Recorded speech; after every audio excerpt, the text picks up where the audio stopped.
నమస్తే రమగారు. నమస్తే జయ. రమగారు, మిమ్మల్ని నేను ట్విస్టులున్న కథలు అడిగాను కదా, హ్మ్. విదేశీకుడి కథలు చెప్తా ఉన్నారు. విదూషకుడు ఎక్కడికి వెళ్ళాడు? ఆ, పౌండ్ర పట్టణం అనే చోటకి వెళ్ళాడు. పూటకూళ్ళమ్మ ఇంటికి వెళ్ళాడు. ఒక పూటకోళ్ళమ్మ ఇంటికి వెళ్ళాడు. ఆవిడేమో నాస్తంతా నీకు ఇచ్చేస్తాను. ఏమిటంటే రాజుగారి కూతురు సంగతి చెప్పింది. ఆ, ఏమన్నాడంటే నీ కొడుకు బదులు నే- బకాసురుడి దగ్గరికి భీమసేనుడి వెళ్ళినట్టుగా నేను వెళ్తానమ్మా అని చెప్పాడు. వెళ్ళాక ఏమైందో చూడాలి ఇప్పుడు మనం. సరే, విదూషకుడు ఏం చేశాడు? సాయంకాలం చీకటి పడింది. శుభ్రంగా పూటకోళ్ళమ్మ పాలు పెరుగు పోసి అన్నం పెట్టింది. తిన్నాడు, వెళ్ళాడు. వెళ్తే ఈయన లోపలికి వస్తుంటే అందరు చూస్తున్నారు. పాపం ఎంత బాగున్నాడు, మరి చక్కగా ఉన్నాడు అనుకున్నారు. లోపలికి పోయాడు. పోయాక ఆ రాజకుమార్తె బిక్కమొహం వేసుకుని చూసింది. ఈయన కేసి చచ్చిపోవడానికి వచ్చినట్టే కదా. ఆ, అయ్యో ఎంత బాగున్నాడు, వీడన్నా బతికితే వీడితో కాపురం ఉంటుంది కదా నాకు అని అనుకుని బాధపడుతుంది. అమ్మ మీ దారి మీరు పడుకోండి, నేను చూస్తానన్నాడు. రాజకుమార్తె వెళ్ళి పడుకుంది. ఈయన ఏం చేశాడు? గదిలో ఒక పక్కన కూర్చుని ఉన్నాడు. ఒక మూల అగ్నిని తలుచుకుని ఆగ్నేయమైనటువంటి ఖడ్గాన్ని తెచ్చారు. తలుచుకోగానే చేతిలోకి వస్తుందన్నమాట. ఆ ఖడ్గాన్ని ధరించి ఒక మూల కూర్చున్నాడు. అర్ధరాత్రి అయిపోయింది. ఎవరు వస్తున్నారు? అయితే దీనికి ఏం డౌటు? ఏదైనా సర్పమో ఏదైనా పురుగో ఏదో వస్తోందని అనుకుంటున్నారు. సర్పము పురుగు రాలా. కాసేపటి అయ్యాక ధన అడుగుల చప్పుడు వినపడింది. ఈ ఒక పెద్ద బ్రహ్మాండమైన పర్సనాలిటీ ఉన్న ఒక రాక్షసుడు వచ్చాడు అంతఃపుర ముఖద్వారంలోకి, ఆ గదిలోకి, ఆ గది తాలూకు ముఖద్వారంలోకి. అక్కడి నుంచి రెండు చేతులు చాప, ఒక చెయ్యి ఇట్లా ఒక చెయ్యి చేతులు చాపాడు లోపలికి. చెయ్యి చాపి ఇట్లా అంటున్నాడు. అంటే ఎవరో దొరికితే దొరికిన వాడిని పట్టుకుంటారనమాట, ఈ రాజకుమార్తెతో పాటు ఉన్నవాడిని. ఈయన ఏం చేశాడు? వెంటనే ఆ కత్తి తీసి, ఓ దుర్మార్గుడా, నువ్వే వచ్చిన ఈ ఊళ్ళోకి, ఈ అంతఃపురంలోకి వచ్చిన మగవాళ్ళందరినీ తినేస్తున్నట్టున్నావు, నీ సంగతి చెప్తానుండని ఈ కత్తి పెట్టి ఒక్క వేటేశాడు. చెయ్యి తెగిపోయింది. ఇక్కడ దాకా చెయ్యి లోపల చాపాడు కదా, దెబ్బదాకా తెగిపోయి చెయ్యి అట పడిపోయింది. పడిపోయేసరికి రాక్షసుడు గగ్గోలు పెడుతూ పరిగెత్తుకుంటూ వెళ్ళిపోయాడు. అంతఃపురంలో ఎవరు కదలిక లేరు. ఈయన హాయిగా అయిపోయిందిగా. ఈ రాక్షసుడు చెయ్యి ఎలా పడిందంటే సరిగ్గా ఆ ద్వారానికి అడ్డంగా పడింది, ఇంకోళ్ళు ఎవరు లోపలికి రానివ్వకుండా. ఈయన ఖడ్గాన్ని పక్కకు పెట్టుకుని శుభ్రంగా తను కూడా ఒక తివాసి చూసుకుని పడుకుని నిద్రపోయాడు. ఇంకెవరు రారు, వీడే ప్రతిసారి వస్తుంది. తెల్లవారేసరికల్లా గంటలు మోగాయి. ఇంకేముంది, శవమే, వాడు ఉండడు, చచ్చిపడి ఉంటాడని అనుకున్నారు. తీరా చూస్తే ఈయన చక్కగా హాయిగా పడుకుని నిద్రపోతున్నాడు. రాజకుమార్తె పడుకుంది. ఆవిడ లేచి చూసింది. అంతా వీళ్ళంతా వచ్చారు బయట నుంచి, పని వాళ్ళు వస్తారు కదా, అంతఃపుర సైనికులు, రక్షకులు, ఈ అమ్మాయిని సేవించేటువంటి సేవకురాళ్ళు, రాజుగారు, మంత్రి గారు, సైన్యాధిపతి, సమస్తమైన జనాభా వచ్చి చూసేసరికల్లా కళకళ్ళాడుతూ నుంచుని ఉన్నాడు విదూషకుడు. ఆశ్చర్యపోయారు. ఆ రాక్షసుడి చెయ్యి లోపల కనపడింది. నాయన, ఎవరు మహానుభావుడివి, నువ్వు ఎక్కడి నుంచి వచ్చావు ఏమిటి అంటే ఈ విషయం వ్యవహారం అంతా చెప్పాడు. మా అమ్మాయిని వివాహం చేసుకో, ఇక్కడే ఉండన్నారు వాడు. కొద్ది రోజులు ఉన్నాడు అక్కడ, వివాహం చేసుకున్నాడు. మరి ఎవరి వల్ల ఆ అమ్మాయి రక్షించబడుతుందో ఆ పిల్ల నా దుఃఖలబ్ధికని అతనికే ఇవ్వాలి. కొద్ది రోజులుండి నేను వేరే వ్యవహారం మీద వెళ్తున్నానని చెప్పేశాడు. చెప్పి బయలుదేరాక ఏమైంది? ఈసారి ఏమైందంటే ఒక ఓడ వర్తకుడితోటి అంటే సముద్రం మీద ప్రయాణాలు చేసే ఒక వర్తకుడితోటి స్నేహం అయింది. ఇతనికి కార్కోటక నగరం, అక్కడికి వెళ్ళాలి ఈయన.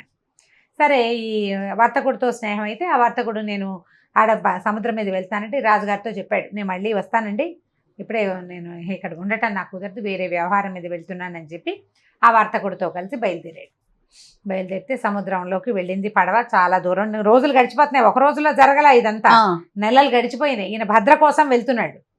ఈ దారిలో ఏమైంది? సముద్రంలో పడవ ఉన్నట్టుండి ఆగిపోయింది. అది చిన్న పడవ అని చెప్తున్నాం కానీ కాదు, నౌక. అది చాలా పెద్దది, చాలామంది జనాభా ఉన్నారు.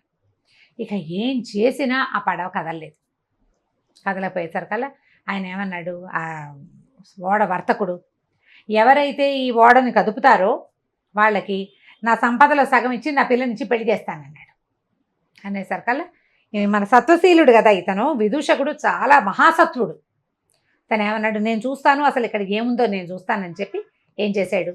ఆ సముద్రంలోకి ఆగ్నేయాస్త్రాన్ని పట్టుకుని దూకేసరికల్లా కిందకి వెళ్ళేసరికి అతనికి ఏం కనపడిందంటే ఒక మహాకాయుడైన ఒక రాక్షసుడు నిద్రపోతున్నాడు.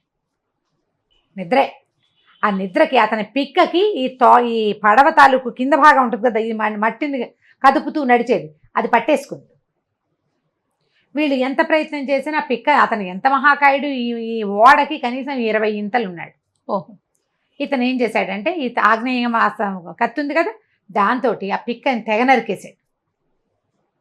నరికేసేసరికి పడవ కదిలింది. కదిలితే వెళ్ళే ముందు ఏం చెప్పాడు, ఇతనికి ఎట్లా వేశారు వీళ్ళని సముద్రంలోకి వెళ్ళటానికి నడుముకి తాడేసి వదిలిపెట్టారు సినిమాటిక్గా. ఆ కింద పని అయ్యాక అతని పైకి లాగాలి.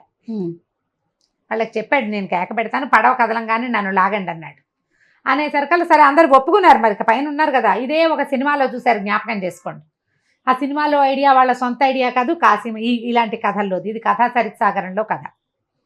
సరే కిందకేశారు, తాళ్ళు పట్టుకుని ఉంచుకున్నారు కదా, పైనుంచి పట్టుకున్నారు. అతని కాళ్ళు పట్టుకుని కిందకి వదిలిపెట్టారు. తలకిందులుగా వచ్చాడు కిందకి. నరికేం కానీ పడవ కదిలింది. నావ కదలంగానే వాళ్ళేం చేశారు, నా వర్తకుడు కనిపించింది, ఈ బాపడు వీడెవడికో నా పిల్లని నేను ఎందుకు ఇవ్వాలి, పడవ ఎలాగూ కదిలిపోయింది, వీడు కొత్తగా స్నేహం పోనివ్వమని ఏం చేశాడంటే తాళ్ళు నరికించేసాడు. అయ్యో. ఈ తలకిందులుగా ఉన్న విదూషకుడు పెళ్ళమని నీళ్ళలోకి పడిపోయాడు పూర్తిగా.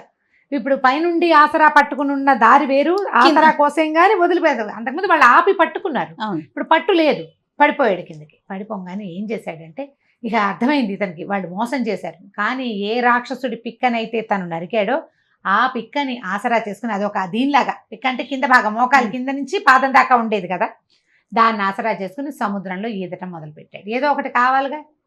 సముద్రాన్ని ఈదుతూ ఒక పక్కకి ప్రయాణం, సముద్రం ఏ పక్కకి తీసుకెళ్తే ఆ పక్కకి అట్లా ప్రయాణం చేసుకుంటూ వెళ్ళాడు. ఒక నది, ఒక తీరానికి చేరాడు. సముద్రమే ఒక తీరానికి చేరేసరికి ఒక అశరీరమణి వినపడింది. భళా విదూషక, నువ్వు చాలా గొప్ప సమర్థుడివి, మహాసత్వుడివి, నేను నీ ఆరాధ్యతమైనటువంటి అగ్నిహోత్రుణ్ణి.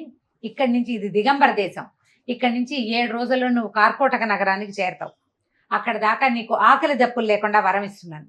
కార్కోటక నగరం వెళ్ళాక అక్కడ నీ యొక్క మనసు తీరుతుంది, నువ్వు చాలా సమర్థుడివి, నువ్వు ఇలాగే నీ పనులు చేసుకుంటూ ఉండమని ఆజ్ఞ వినపడింది అశరీరమణి.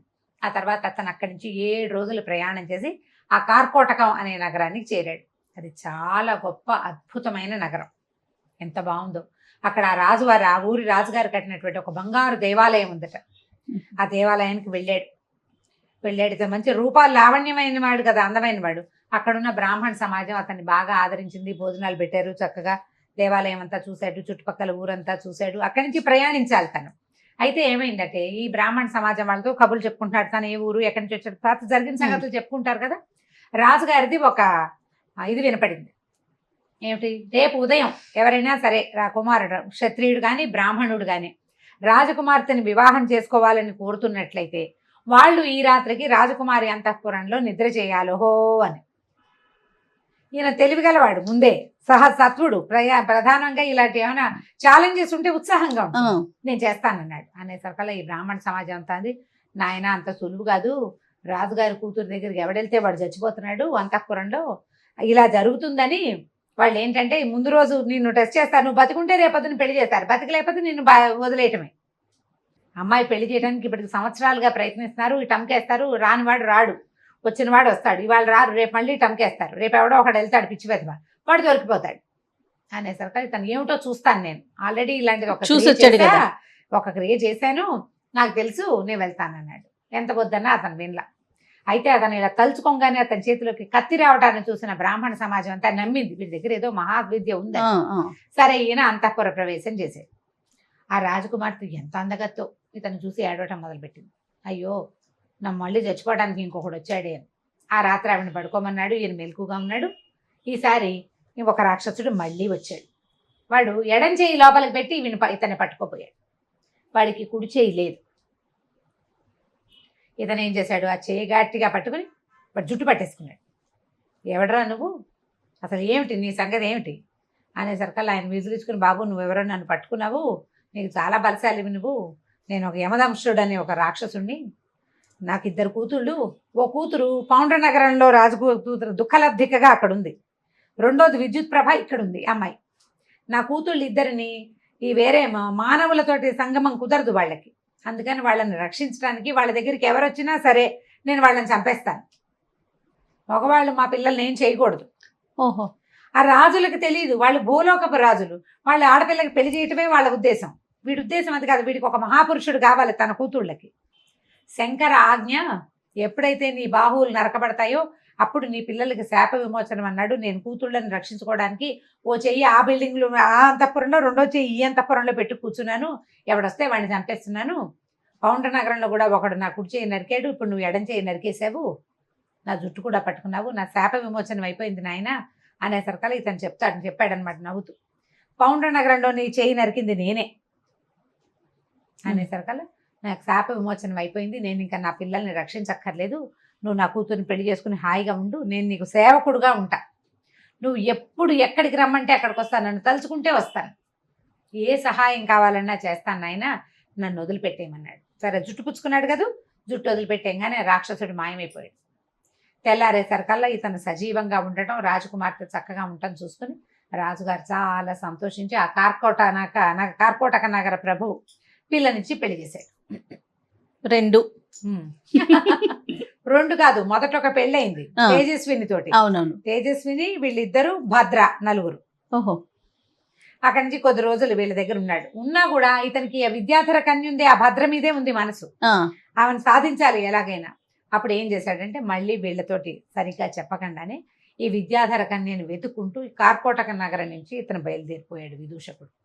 దారిలో 2 పెళ్లిళ్ళు చేసుకున్నాడు, ఒక రాక్షసుని సంహరించాడు, సంహరించాడు అతను శాప విమోచనం చేశాడు, అతడి సహాయం తనకి దొరికేలాంటి ఏర్పాటు చేసుకుని మళ్ళీ ప్రయాణం మొదలుపెట్టాడు. అయితే ఇప్పుడు పెద్ద ప్రయాణం చెప్పేశాం కదా, తర్వాత కథ ఏం జరిగిందో మనం వచ్చే భాగంలో తెలుసుకుందాం. తప్పకుండా అండి. నమస్తే రమ్య గారు. నమస్తే జయ. ఈ వీడియో కనుక మీకు నచ్చినట్లయితే లైక్ చేయండి, షేర్ చేయండి. మరిన్ని ఇంట్రెస్టింగ్ వీడియోస్ కోసం మా ఛానల్ని సబ్స్క్రైబ్ చేసుకోండి.